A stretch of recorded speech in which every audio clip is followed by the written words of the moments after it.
Hey there, it's Jennifer again with Insight Training Solutions. So I'm actually on the show floor at the MGMA in Austin, Texas, where I'll be delivering a talk tomorrow on social media customer care. But talking to practice administrators today, dozens upon dozens of practice administrators, there's kind of been a recurring theme of questions that have been coming up, and this recurring theme has been presented in several of the sessions on today, and that is, how do you measure how do you put measurements in place to know if your employee training and engagement initiatives are actually working? And because we work a lot in marketing as well, there's always measurements that we look at on a regular basis, whether it's daily, weekly, or monthly, to see if the things that we're investing our dollars in are actually making a difference to our bottom line.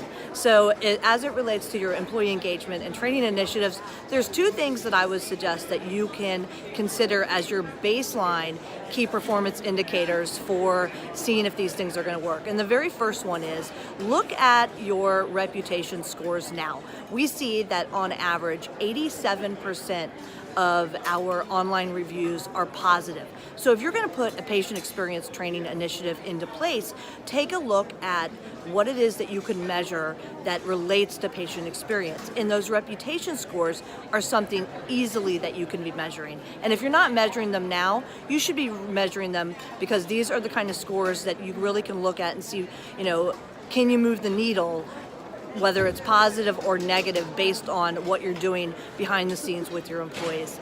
And the second area that you can measure whether your engagement initiatives are working is in your employee turnover and kind of your how often you're having to go out there and hire new people.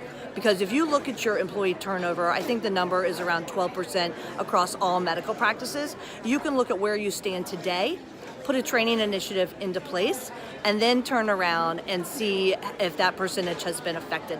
So those are the two pieces of advice that I'm going to offer to you this week on what you should do before you put your next employee training initiative into place. So I'll see you next week again. Thanks a lot.